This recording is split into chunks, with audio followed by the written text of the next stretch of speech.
Okay, we're ready to go. I want to welcome all of you here tonight. We got plenty of seats, so if anybody else comes, they'll have a place to sit. This is the Historical Society Forum. We try to have one of these about every 3 months and introduce the old timers of the valley.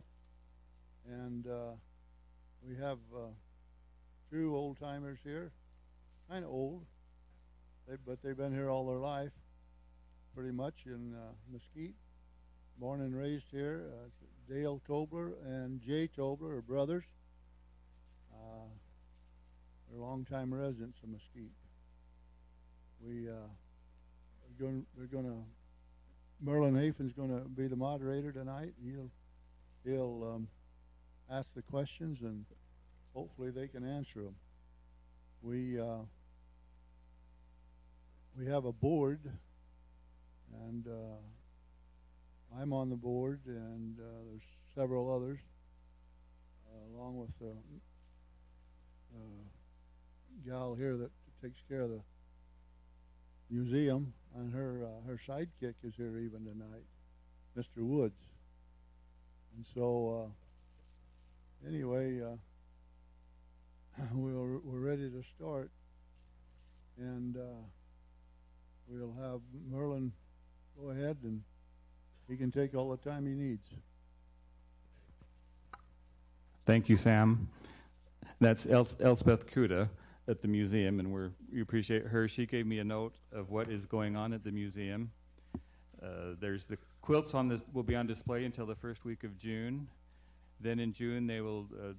It's changing all the time, and the display will be a tribute to the J.L. Bolo store. The third Saturday in May is the wash day. In July, they will be churning butter. And then they will have treats for mothers in May, and in June, treats for dads. It's always something new and adventurous to go see the museum, and we appreciate the city for operating that. Also tonight, we appreciate Aaron Baker. He's the city liaison for the Historical Society and the museum, and he is doing the technical support tonight. So our Mesquite Days Founders Forum, we have the Tobler brothers here. We have Jay and Dale. Not only have their family been here in the valley for a long time, Jay worked for many years with the NDOT, Nevada Department of Transportation. So he has many stories about, he was even working there before the interstate came through Mesquite. Then we have Dale, who's actually the baby of the family. I think he's a little bit spoiled. I remember his Ford Pinto there, but and he's worked with the family business, and then he's worked at the cities. Are you the second longest? Probably about the second. So I think John Robinson maybe is the first. Is longer. The longest. Mm-hmm. So anyway, we appreciate them being here. Disclaimer: we are relatives, so goes back a little ways. I couldn't tell exactly, but maybe Jay could explain it. But anyway, to start with, let's start with your earliest tie into the valley, meaning I believe it was your grandparents that first came. If one of you, yeah, I was just reading that my grandmother's autobiography. They came to the Valley of March in 1905. So Toblers officially have been in this valley for 112 years. So my grandmother said when they got married in December of 1904, they lived at her parents' house for a couple of months. Her dad must have got tired of him, so he found him a job in Mesquite, Nevada, to work on a farm down here. So he took his young bride, came to Mesquite, and in March, and they worked for I think it was Edward Bunker and a couple of other men that had kind of a co-op. And Grandma said that when they first came here, the whole country was full of mesquite bushes, and she says they named mesquite properly. And so that's basically what they started doing, was trying to level the land and take out the mesquite bushes. And what were their names? It was John Alfred Tobler and Delma Knight Tobler. And they lived in Santa Clara before they came. They lived in Santa Clara. It was a 2.5 day ride in a wagon to come down here from Santa Clara back then. So, yeah. Do you know who the other four? There was 4 couples, right, that came down at the same time. All 4 of them got married about the same time. I'm not really sure. That's what I was told, but I'm not sure who the others were. Okay. Then how many children did they have, your grandparents? What was there? They lost 2 children. They lost a baby. In fact, I think I have it right here.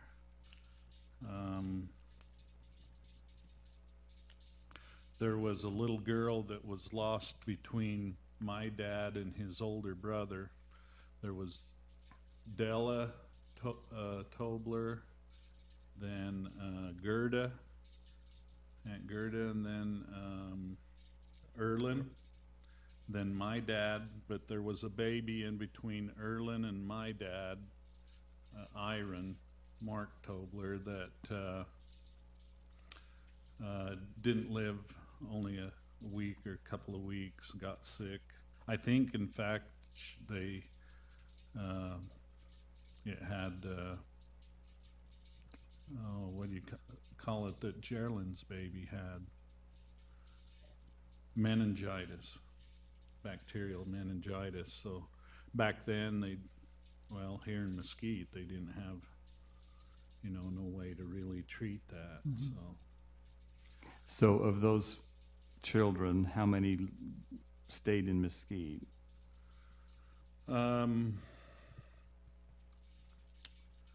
Delilah did. And who did she marry? She married Mark Hardy. Gerda married Les Thurston, and they stayed in the valley. Erlin, he went to Vegas and raised his family in Las Vegas.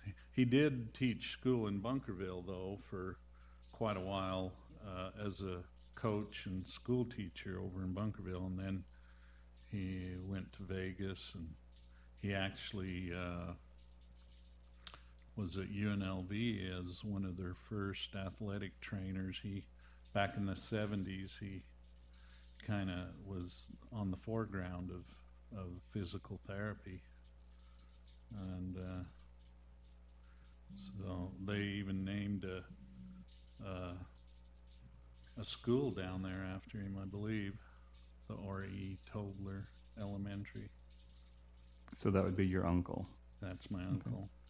So then tell us where they lived in town. What's the approximate location? Erlin, I'm not sure where. Well, no, I mean your grandparents. Oh, grandparents. My grandparents had, eventually they ended up building a home where the America First Credit Union is now located. Grapevine Lane was, and the Rebbers and the Toblers kind of were neighbors and worked on the grape farm a lot. And then Grandpa Tobler got some land of his own, and he built a house there where the America First is now located. Which is then close to where your parents built their house. My mom and dad, when they first got married during the war,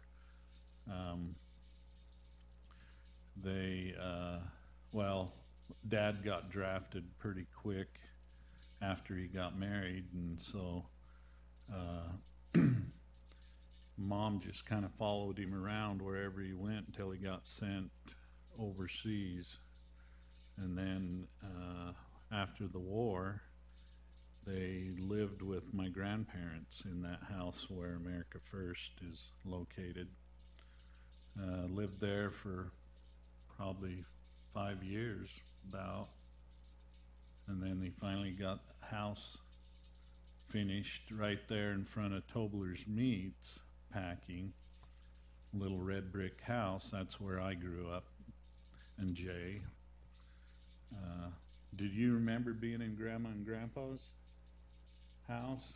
No, I was born in 48, and I think they completed that little red brick house in 49. I might have been over there a year, but I was only about a year old. Oh, And then Jay, what did your dad do when he got out of the service?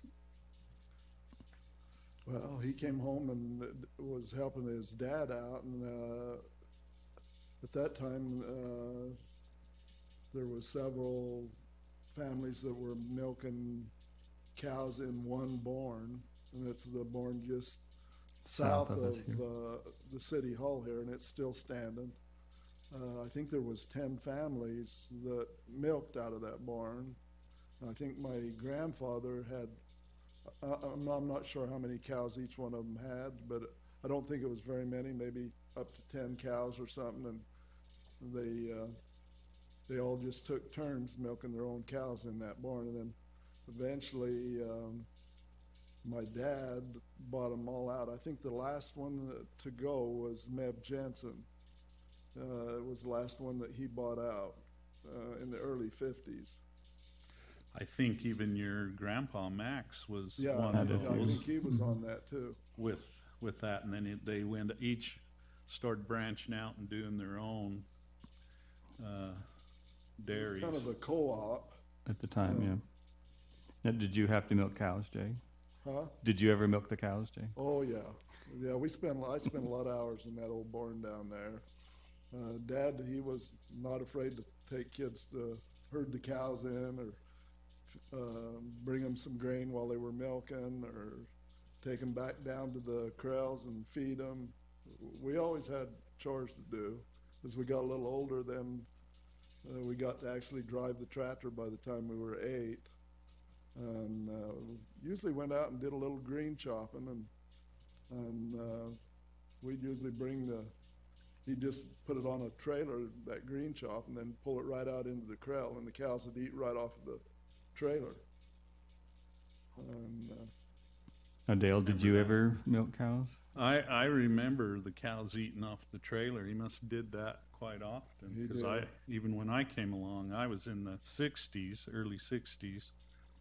I was lucky, and about the time I got big enough that they thought I could carry a milk bucket, Dad sold the dairy. But we always kept a cow that we milked by hand. Somehow I did learn how to do that, even though I didn't like doing it. But you drank some of it, though, too. I drank a lot of milk, Be a big football player that you were. raw milk. I remember as a little guy, my dad, I thought he was good, probably not any better than anybody else in town, but you know what, the power then, if the wind blew for 15 minutes, it seemed like the power went off. And so there you were stuck. I think the most cows he ever was milking at one time was like about 45 cows. But that's quite a few cows to milk by hand.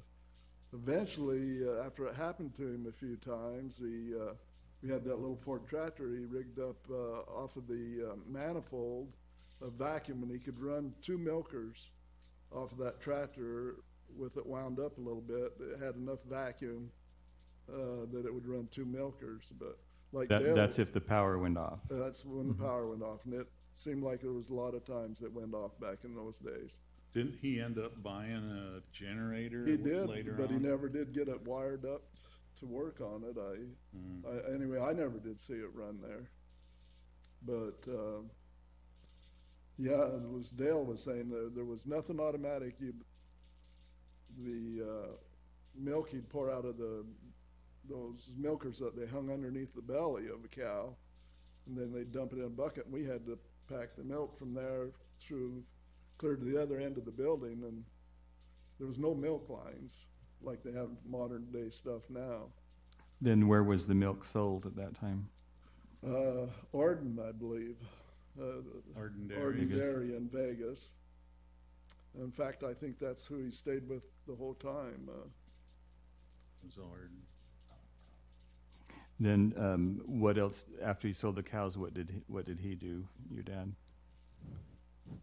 When he Well, when he first sold the cows, he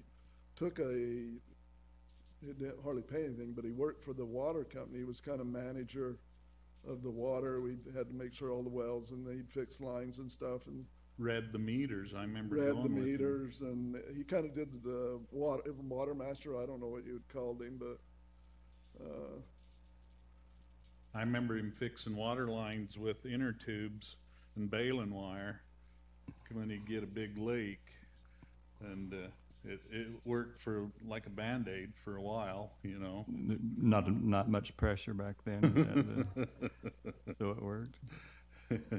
So at what point did you, because I remember him helping Glenn and you guys out at the Tobler meet, Yeah, so that started later? Eventually got a job with Clark County Schools as a That's right. grounds janitor, I guess, groundsman.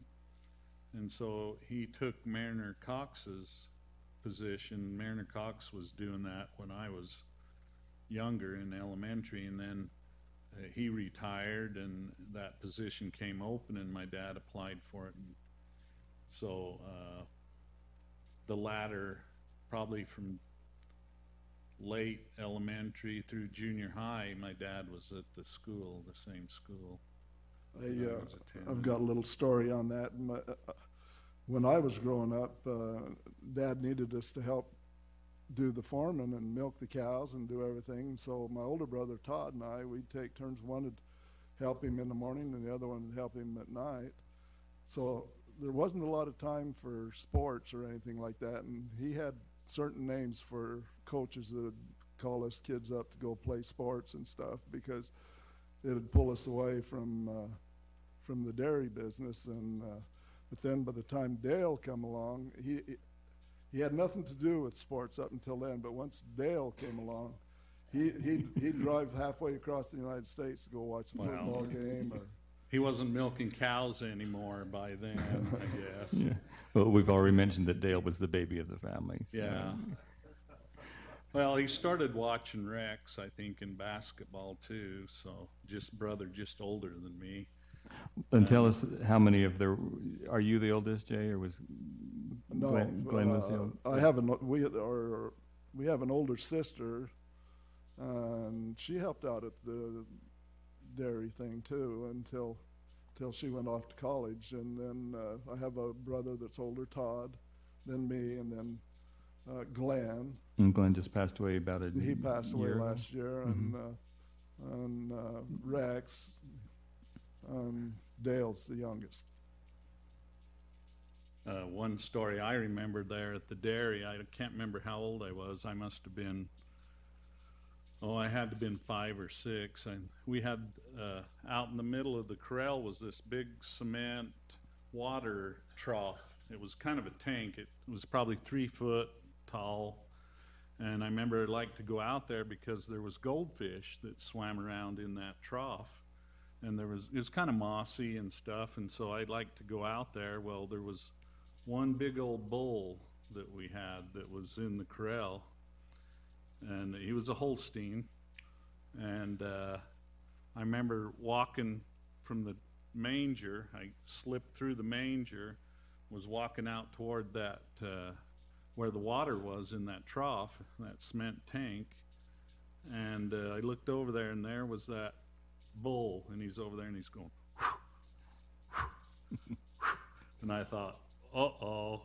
So I took off running, and here he come, and he caught me about time I got to the manger, hit me and knocked me down. And my brother Glenn that was there feeding him, and I was bawling and crying and asking him to come save me, and he just kind of he never did talk that much, but he just come down there and kind of shooed it away and says, "Oh, you're okay. Get up out of there, and I thought I was dead.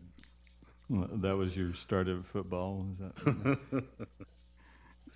But yeah, Dad, I think he tried to break us all in. We all had accidents one time or another on that farm. It's funny any of us survived. That or you all fell in the canal or the ditch at Yeah, we had different my times. oldest brother drowned in the ditch when he was not even 2, probably a year and a half. Todd. Mary was out there, my oldest sister. She's the oldest in the family, and she was supposed to be kind of watching him. There was a little irrigation ditch in the front of my grandparents' house, and my mom told her, don't let him get near the ditch. And then I don't know if she came in, but they realized that Todd was gone. He'd fell in the ditch, and so they were running everywhere trying to find him, and he floated clear down to Irie Rebbers, went down through Irie's fields, and was in the irrigation ditch in one of Irie's fields when one of the Rebber boys found him. Art Reber picked him out, is what I started. Who? Art Reber. Art Reber brought him out, and he'd been in the water anyway, they rushed him to the hospital, which is the old museum, and the nurse was there, and they had that, I think it might even be the one they have in there, that resuscitator, that old resuscitator that's in the museum. They used that. They just barely got that. They started using that on him and jumped him in. I don't know if it was Uncle Mark's car, because he always had the fastest car in the valley. That's who I understood Mark it was. Hardy. And they just took off toward Vegas, and they never could get anything out of him, and they just kept going as fast as they could go, and they got almost across the mesa, Mormon Mesa, and all of a sudden he started crying like a newborn baby, and they brought him back. So did they make the way to Vegas, or they didn't make it to Vegas. They just turned around? Yeah, they turned around, and Those old rough Nevada roads probably revived him. so yeah. And Jay, he got ran over with a tractor on oiled road. Luckily, it just went over your midsection, didn't it? Well, it went across my shoulder and down my lower hip area. And so he was in the hospital for a little bit. If it had been anything other than a little Ford tractor, I wouldn't be talking to you right now. I was thankful for that little Ford tractor. They didn't weigh very much. Yeah. Yeah, every one of us, I think, has had a turn. I think Dad dropped the disc on Glenn's foot, about chopped it off. We like to ride on the green chop wagons, and we'd get underneath on the frame and ride underneath there, and then if you was real talented, you could crawl out really fast and not get run over. Well, my brother, just older than me, he wasn't, quite as coordinated, I guess. He got ran over trying to climb out of there. And Dad didn't even know it until that night when Rex was sitting in the chair bawling around. They're like, "What's wrong with you? How come you didn't eat supper?" And he's like, "Dad ran over me." What? Didn't even know. Yeah, I know some of those stories. Being on the farm and having your dad be the babysitter is not always. Yeah. So what did you do for fun other than try to run and cat before the tractors and stuff? Oh, we'd go up swimming in what we called the big ditch, the irrigation ditch, up Abbott Wash, where the irrigation ditch went into a culvert that crossed the wash, I remember that was a famous spot for swimming. There's right big there. cottonwood there. Big Yeah, there was a cottonwood big tree. cottonwood there. Had Was us it was swim. it cement then, or was it still It was dirt? cement when I was swimming there, but right where there was kind of a wide area with a sand trap that Went out they the never wash. did use. It dumped into the wash, and that was always covered. When I was a kid, it was covered with mud, so it created a little sandbar that you could just walk right down into the cement ditch. And then if you was real brave, you went through the culvert, crossed the wash, and then tried to find a place you could climb out of the ditch on down the ditch a ways. You'd grab a bush and pull yourself up out of there. And then we'd run back and jump back in the ditch and swim back down it again. But Yeah, I think Dale's talking later on when it all got cemented. concreted. When I was young, it was just dirt. All of the canal was dirt. Now, Jay, did you ever have to go up to the dam, or was the dam already there when it washed out? I or was it- remember as probably being about 4 or 5 years old, the Hughes brothers had 2 big workhorses, and whenever the river got high and washed all they had was trees and rocks out there to kind of dam the water off. So they were constantly putting the dam back in. But I remember talking my dad into letting me ride out there into the middle of the river. They had a load of rocks on the back on one of those big horses. I thought it was the biggest thing in the world then, not being very big, but they had those 2 big old workhorses, and they just pull those wagons right out into the river and roll the rocks off where they needed them to go. And they'd try to get some big tree limbs to kind of fill in the gaps and drag them out there with the team also. But I think it was kind of until they got that steel dam in there, and what was it, 54 somewhere in there? I'm not sure on the date on that. But anyway, there was, I think, a constant battle to keep that water directed into the ditch. And that's when everybody would get out of school to help out when they had to. Yeah. So, When it washed out, everybody that could get loose would go help to get it back, because that was their livelihood. on that, where did you go to school, Jay? Were you I never did go to Bunkerville. In fact, they just moved to Mesquite when I got into elementary. The old buildings here, I went to elementary in the old buildings that are there now. I think they use for a wrestling room or something. the boxing the Yeah, gym? I went to elementary in those, and then later on they built the other addition up above there. And you always went there, right, Dale, to the... Yeah, I Merlin. went to the Mesquite campus here, and it was, yeah, I think Mary graduated, I think, in that building.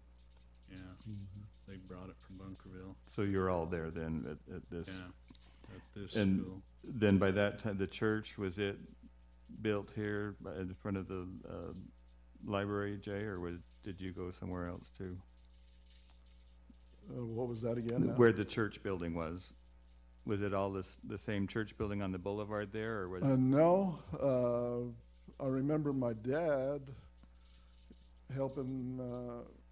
Back then, you could donate labor or materials or equipment to kind of help build the church, and that would be part of your allotment that you had to put in to build the church. I remember my dad on the east side of the building, there was that downstairs thing, and I remember him taking the tractor, and took him forever to do it, but he had to drag the dirt out with a little scraper, just kept dragging until he got it down deep enough.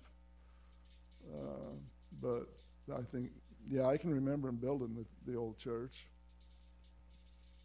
And they built different phases, I guess, through the years. They did do it in different phases.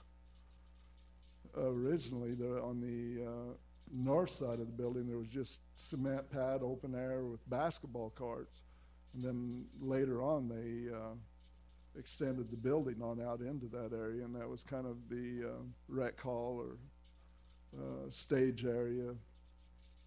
But You know, Mesquite's come a long way. I just had thought my grandparents, when they first came here in 1905, it says they used a wagon cover with some boards and kind of made it into a tent, and it was big enough that it covered their bed and one of the cupboards, but one of their other dish cupboard was out in the open, and that's what they actually lived in. I don't know if that'd meet zoning and building codes nowadays, but yeah, that's what they lived in for quite a couple of summers, actually. So they were pretty humble and hardworking, poor people. Then, you know, my brother Glenn was the one that got interested in butchering cows. I remember Uncle Irie, we called him Uncle Irie. He's probably a relative, Dad's cousin, I think. Aren't we related to you, Sam? Yeah. So anyway, they was good buddies, my dad and Uncle Irie, I call him.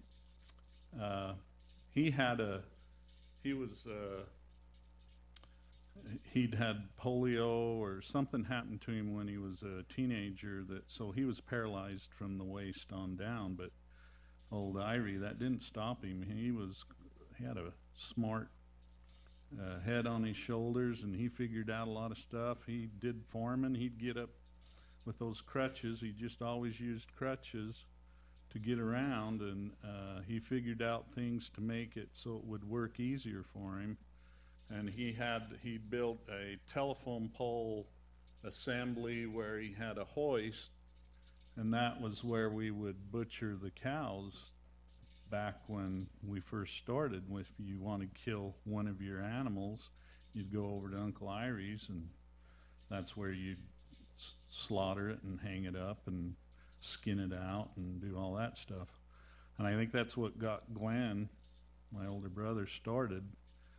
And then, of course, in high school, they had ag, and they had meat judging, and he got into that and did well. He actually went to Kansas City and competed at the national level in the FFA and did well. And so he became interested in meat cutting and packing and started up Tobler Meats.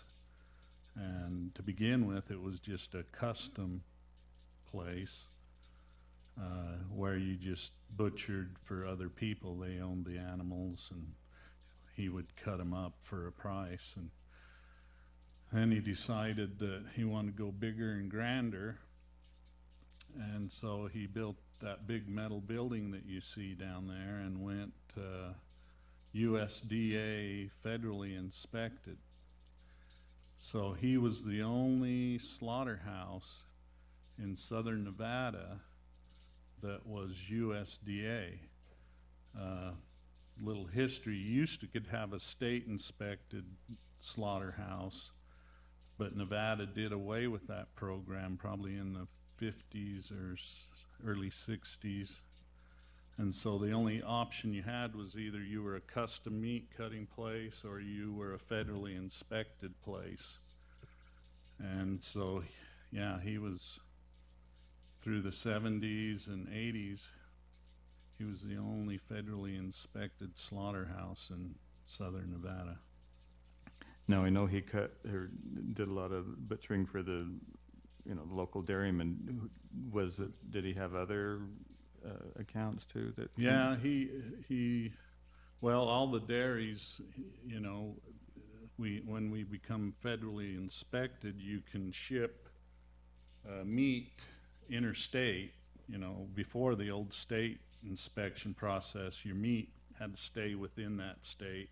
There might even be states nowadays that still have the state inspection programs, but that meat is supposed to stay within state boundaries. It can't cross, state lines. So and that's why you see federally inspected meat everywhere in the grocery stores and everything, because most all of it has to be transported across state lines. So he decided that was the route he wanted to go and supply restaurants and ship to LA, California, and that I think area. one interesting thing is one of his big accounts later on was Don Laughlin. Yeah. In fact, I got involved. When I had free time, he'd send me down. The way he'd done it was Don Laughlin had a big ranch outside of Kingman. He grew his own livestock that he had Glenn slaughter, and then he'd sell it at his casino down there. But you'd take a load of meat down, pick up a load of cows on the same trip, and every 2 weeks he was doing that one. Yeah, it kept us pretty busy. I think we'd bring about 15 head at a time and slaughter them, and then 2 weeks later you'd take the meat back down and pick up another 15 head. So from Kingman to Laughlin to Mesquite, or what was Yeah. Yeah, I got involved with it right after I went to Dixie College for 1 year, got married, come back, got a job with Glenn that summer, and stayed there for 12 years and till he had to shut down. It was a good learning experience. No, you were the chief. What did you call yourself? The chief I'm a bucket dropper, or the head knocker. Yeah, head knocker. That's what it was. Yeah, I was the chief head knocker for the animals. No, we all had to learn. It was good that way, being a slaughterhouse, and I learned a lot from the inspectors. A lot of things with animals, like the pigs' insides, their lungs, their heart, their stomachs. They're probably the closest animal to what we are as humans. In fact, we used to have UMC doctors come up asking us for pig lungs and hearts to use for training all the doctors down there in Vegas that was going to the UMC for their school. And so we did that periodically, supplied them with lungs and hearts and stuff like that. And I always liked working we had some good inspectors, USDA inspectors, that actually would show you what they were looking for, and pretty soon I had one inspector that let me do his job, actually, checking the heads for cancer. You'd go through and slice the lymph nodes, and you'd look at the hearts, you'd look at the liver, and I got to where as soon as I opened up the animal, I could tell if there was something wrong with it. It was a good learning, and that helped me later on in life as I became, I think, an EMT and stuff. I actually could visualize and know how the body is, because there's a lot of similarities with that. So you worked there in Glen, and your mom and dad helped out quite a bit also. Mom was the meat wrapper. She said she was going to be a meat wrapper when she goes to heaven, and so she might be up there wrapping meat now. She wrapped meat. My dad, after he retired from the school district, he started helping out. Basically, he did the jobs that we didn't like doing. He wouldn't. My dad, you got to understand, and I don't know that it really had to do with World War II, but because I understand my grandfather, which I never got to meet, was kind of the same way. He couldn't shoot or kill animals, and so while he helped us out there, he would herd the animals in, but he wouldn't. We'd say, "Go ahead and knock that for me, Dad, so I can get it strung up." "No, you're going to have to do that, son." It was that Swiss blood in him, is that what it So I didn't know that. So he wouldn't do that part. He wouldn't. He never did. He wouldn't shoot the animals. And I don't know if that was something from the war or what that was, but or he just didn't like doing it, you know. But yeah, old Horace Sylvester told me one time when he was in the rest home up here, he told me about my grandpa, old John Alfred Tobler. He says, you know, he was a good, kind-hearted man, about as anyone you'd ever know, but you know, he couldn't kill his animals, butcher his animals. He always had me come over and butcher his animals for him because he didn't have the heart to do it. Well, it must have passed on to my dad, and then me and Glenn kind of broke the mold. And got into it. Now, your dad, he was driving truck or making a He would delivery deliver. when He was making deliveries the day he died. I was salting hides with him after we'd had a big slaughter day, 2 days before that happened, and he would periodically was having heart attacks. I didn't realize they were heart attacks at the time, but I'd tell him, get over there and sit down, Dad, you know, you need to catch your breath. So he was delivering meat down in Overton for us because we were busy, and he had an attack at like Overton Market there, and the guy was worried about him, the owner, and he said, well, I'll be okay, I'll just sit here a second. So he sat there a second and must have got feeling better, got up, got in the truck, had one more delivery at a lady that had 50 cats, and she always would buy beef kidneys from us, and most people don't eat kidneys, so that was a good place for us to use them. We would sell them to her, and she used them for her cats. And she kind of lived in a trailer that was off of the main road, so you had to drive across the dirt road to get to her house.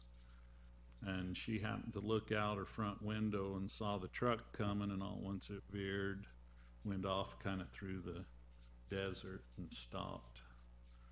And yeah, he'd had a massive heart attack. We were just grateful and thankful that he wasn't on the freeway and that happened, you know. So, but that was a big shock to us. We had the USDA coming down on us pretty heavy right before this happened, and they were wanting my brother to spend a bunch of money and upgrade the whole meat plant to meet their more stricter requirements that they had started coming out with, and we didn't have the backing or the money to do what they were wanting us to do. And then after Dad died, it just the writing was on the wall. We had to close up after that. Then I went to work for the city within about 6-8 months. and you're still here. I'm jack of all trades and master of none. And Jay, during this time, you were worked for NDOT. What was your area of work? The whole state, or just this? No, when I started here in Mesquite. At that time, they had a 2-man maintenance station here. Art Shaner was the foreman, and I just got out of the Army. It was back in '71, and I think it was his name Darrell Jensen. Was he the one that lived in that field down where the Casablanca is? Oh, that was. What was his name?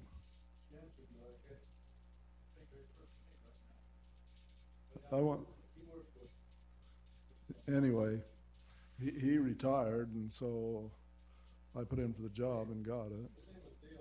Dale Jensen, there you go. Anyway, I replaced him, and So you worked with him and Art Shaner, but not Art Shaner, but Art Shaner's dad. yeah, Okay, yeah, senior, Art there you go. Senior. But I worked here from 71 until about 79. Then Art Senior retired, and they came out from Vegas, and they said, well, I think we're going to shut this station down over here, and you're going to Glendale to work. And I says, boy, I don't know if I can afford to drive over to Glendale every day, what they were paying. And he says, no, he says, you're going to Glendale and you're going to be the supervisor over both crews combined, and we're going to give you a pickup to drive. So that happened in about 79, and I was the supervisor over the Glendale area and Mesquite area combined, and that entailed from all of I-15 down to where 93 takes off and goes up to Alamo. And then we went down through Overton. We had the Bunkerville Loop through Mesquite. When I first started, the freeway didn't go around Mesquite. All the traffic came through Mesquite back in the early 70s. And anyway, We never could keep a dog alive more than 6 months when all the traffic was coming down two-lane Mesquite Boulevard. Of course, we didn't tie dogs up, and we just isn't didn't there have a dog very long. a leash law now? Is that the reason? but And then when did you retire, Jay? I retired in 2000. Okay. I started when I was 22, and they let you retire at 30 years at any age. And I could have stayed on them for another 6 years and got a little more money, but I was ready to do something else. Yeah, off-road, is that? Yeah. And you let him do that, Colleen, is that? Okay, well, wrap things up here. We'll take questions in just a minute, but so you would be the third generation here. You have kids and grandkids. Some of them are here. Tell us about your family. The wives are here. Jay, tell us about your wife, and then Dale, tell us about yours and your family. Well, my wife I met in St. George. She was going to Dixie College. She's northern Utah.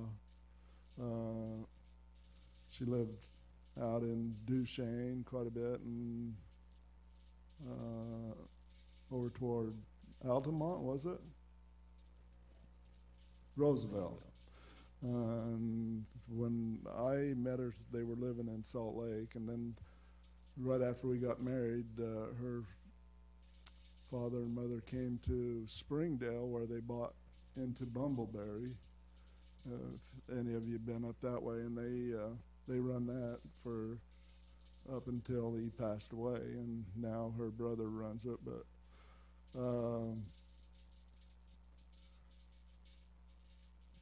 we've got 5 kids. My oldest is Jennifer. She lives up in Salt Lake. I've got 3 boys that live here in town. My oldest boy is a corrections officer for the police department, and my middle boy is a fire captain for the city of Mesquite, and my second to the last, he works down here at the flower shop doing different things for them. And then my youngest presently lives in Boulder City and works for the Clark County Fire Department as a paramedic firefighter. So that's my scoop, and we got 19 grandkids. And some of them are here, and Sophie showed a pig. A bunch of them are at here. the fair. Yeah, I could probably name your boys, but might not get them straight. So, okay, Dale, do you want to Well, tell us Lorraine? Lorraine chased me around through high school all 4 years. And no, we actually didn't start dating, I don't think, till we was seniors. We knew each other. Even though she was from Bunkerville, that was Yeah, allowed even back though she then? was from Bunkerville. And then we went to Dixie College together, and that's when we started dating, and then we got married in March 16th in 77. And then we ended up back down here in Mesquite. Been here ever since. So we's actually only away to school. She's actually lived in Vegas until her freshman year in high school, and then her dad moved all the family. Her mom is originally from, well, her dad too, I guess, is from this valley. But they did live in Vegas for quite a while. We had 7 kids, lost a baby. We've got 6 kids. Oldest girl is up in Salt Lake. She's a licensed social worker, clinical social worker. Then I have a boy, Jared, he was in the Air Force, but now he's a civilian. He works as a civilian contractor with the Hill Air Force Base.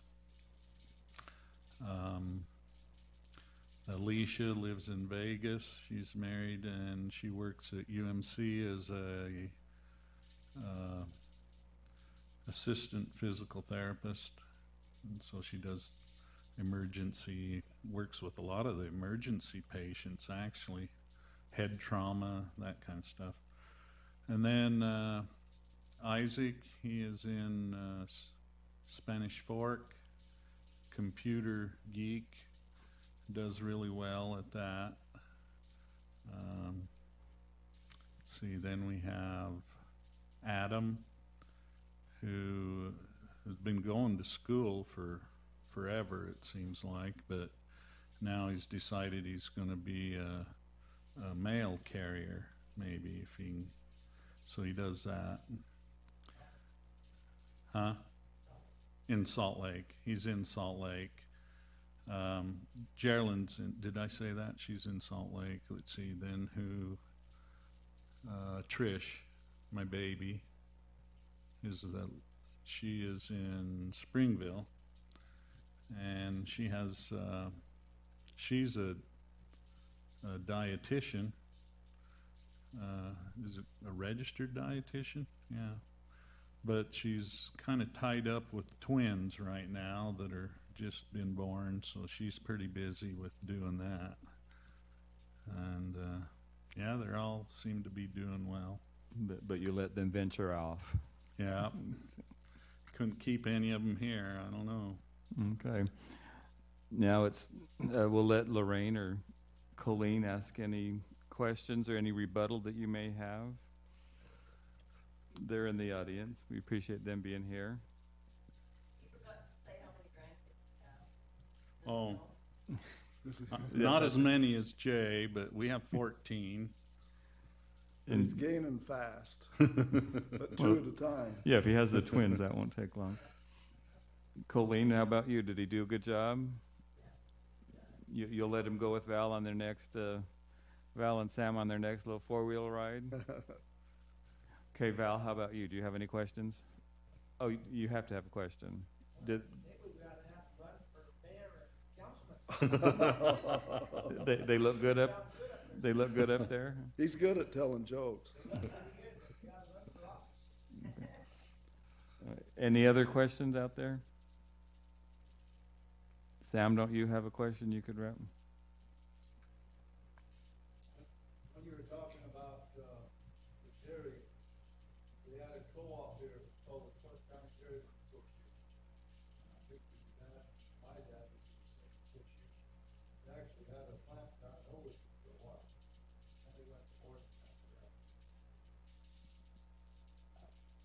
Yeah, I didn't know. I was too young to really know the particulars on that, but I just knew it was a co-op. Early days it was cheap, they had to have, everybody got together and they had co-op, they had a main co-op. And a lot of people had tickets, had eight, still in Las Vegas. And they had a milk co-op, they had a grape, grape co-op. That's how the grapes formed down like that. Your, mentioned your grandparents were involved in that. At one time, they had about 100 acres of grapes. So that's how it all got started. Everybody get together. Very industrious back then, scratching out whatever they could do. Okay, is there any other questions? We'd like to thank everybody. If you would, I always like to say, Elspeth would love for you to come over and give you your history. She would help you. There's, we've heard these guys' history. A lot of them will hear comments about that they'll remember something from their grandparents or their parents talking. Write those down. It's always good to have those memories written down for future. Good to remember those times, those hard times that they went through, so that we can appreciate the good life we have now. So we appreciate Dale and Jay for coming and sharing their history and their family's history with us, and the city for sponsoring this, and for Aaron for recording it. So thank you, until next time.